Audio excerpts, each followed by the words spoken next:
तो MSTCT 2026 जितने भी स्टूडेंट्स देने जा रहे हैं सभी स्टूडेंट्स के लिए बहुत ही इंपॉर्टेंट वीडियो है, क्योंकि इस वीडियो में अपन बात करेंगे कि मैथ्स का चैप्टर वाइज वेटेज क्या होता है, मतलब मैथ्स के कौन से चैप्टर से कितना क्वेश्चन पूछता है आपके एग्जाम में। ठीक है, अब ये जानना आपके लिए इसलिए जरूरी है क्योंकि जब आप MSTCT के लिए रिवाइज करने बैठोगे ना, तो उन्हीं चैप्टर को ज्यादा इंपॉर्टेंस दोगे, उन्हीं चैप्टर के क्वेश्चन ज्यादा प्रैक्टिस करोगे जिनका वेटेज है आपके एग्जाम में। ठीक है, जो कि नॉन वेटेज चैप्टर है, आप उसको चाहो तो स्किप भी कर सकते हो। तो वो आपको तो तब आइडिया लगेगा ना जब आपको पता हो कि आपके एग्जाम में कौन से चैप्टर से कितना क्वेश्चन पूछता है। ठीक है, तो इस वीडियो में मैं आपको सब कुछ डिटेल में समझा देता हूं। तो चलो स्टार्ट करते हैं वीडियो को। लेकिन जो लोग चैनल पे पहली बार आया ना, प्लीज चैनल को सब्सक्राइब कर देना अगर अभी तक नहीं किया हो, बिकॉज MSTCT रिलेटेड बहुत ही हेल्पफुल चैनल है, आपको बहुत ही हेल्पफुल कंटेंट देखने के लिए मिल जाएगा MSTCT रिगार्डिंग। तो चैनल का नोटिफिकेशन बेल ऑन कर देना, सब्सक्राइब कर देना, और वीडियो पसंद आया तो लाइक करके जरूर जाना। ठीक है, चलिए तो सबसे पहले देखो क्लास वाइज वेटेज मैं आपको समझा दूं कि क्लास वाइज वेटेज में ना इंटरेस्टिंग खेल होता है MSTCT में। 11 से आपको सभी कुछ नहीं पूछता, सारा सिलेबस नहीं पूछता। 11 का सिलेबस सिर्फ 20% होता है। हाँ सही सुन रहे आप सिर्फ 20%। 12th का 80% वेटेज होता है। ये बात मैं बिल्कुल सही बोल रहा हूं। इससे भी आपको पता चलेगा कि 11 से सिर्फ 10 ही क्वेश्चन पूछता है MSTCT का एग्जाम, और 12 से 16 चैप्टर्स, और ये 10 चैप्टर्स है यहाँ पे। ठीक है, और नंबर ऑफ क्वेश्चन की बात करोगे तो 10 क्वेश्चन आपको 11 से पूछेगा और 40 क्वेश्चन आपको 12 से पूछेगा। मतलब सर टोटल 50 क्वेश्चन पूछेगा इस एग्जाम में मेरे को मैथ्स में। हाँ, और सभी क्वेश्चन 2 मार्क्स का होगा। मजे की बात, कोई नेगेटिव मार्किंग नहीं होती। तो एग्जाम पैटर्न पे, हालांकि मार्किंग स्कीम पे तो हर कुछ पे वीडियो मैंने आपको कर दिया MSTCT रिगार्डिंग, तो आप जाके चेक कर सकते हो। Playlist section MSTCT 2026 related videos नाम से प्लेलिस्ट होगा, उसमें आपको सारे important videos, helpful videos regarding और एग्जाम दिख जाएगा। ठीक है, तो एग्जाम पैटर्न सब कुछ मैंने डिटेल्स में बात कर रखा है पिछले वीडियोस में। ठीक है, चलो तो सबसे पहले ट्रिग्नोमेट्री 2, ये देखो सारे 11th के चैप्टर्स हैं। आप 11th के चैप्टर्स को देखो, एक एक क्वेश्चन ही पूछ रहा है, इसका ज्यादा वेटेज है ही नहीं। तो अगर आपको इनमें से कोई डिफिकल्ट चैप्टर लग रहा है, फॉर एग्जांपल मान जाओ किसी बच्चे को स्ट्रेट लाइन बहुत कठिन लगता है, डिफिकल्ट लगता है, ठीक, तो चाहो तो छोड़ दो स्ट्रेट लाइन, नहीं पढ़ो, एक क्वेश्चन तो पूछ ही रहा है आपके एग्जाम में।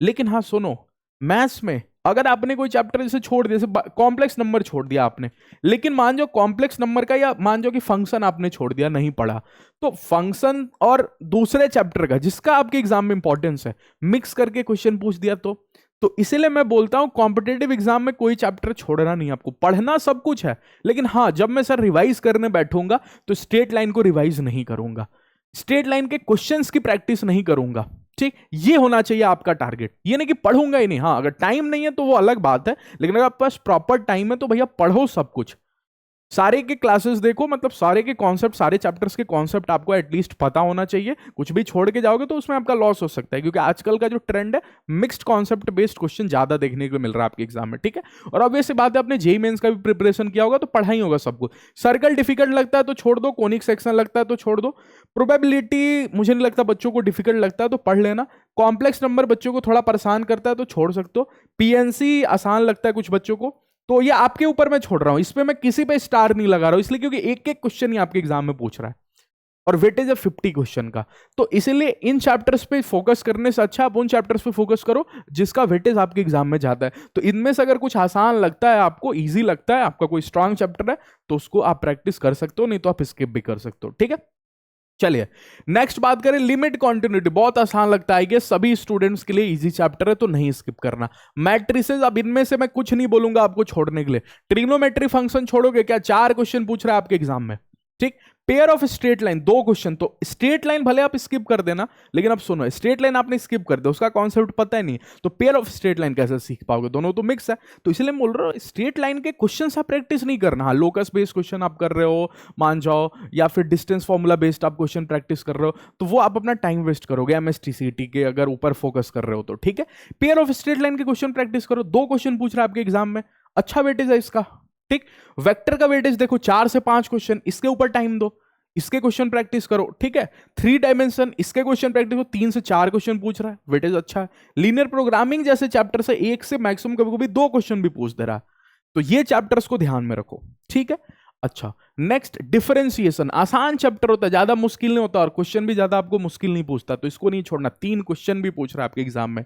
नीचे दिखा होगा आपको एप्लीकेशन ऑफ डेरिवेटिव्स और इनडेफिनिट इंटीग्रेशन और डेफिनिट इंटीग्रेशन। 10 क्वेश्चन तो आपके एग्जाम में इन्हीं 3 चैप्टर से पूछ रहा है, तो ये तीनों को बिल्कुल अच्छे से प्रिपेयर कर लेना। नीचे अगर आओगे ना एप्लीकेशन ऑफ डेरिवेटिव्स, तो बार मैंने लिख दिया क्या, आई गेस आपको, एक मिनट मैं चेक कर लूं। ओके, तो ये एरिया अंडर कर्व है, एप्लीकेशन ऑफ डेरिवेटिव नहीं है।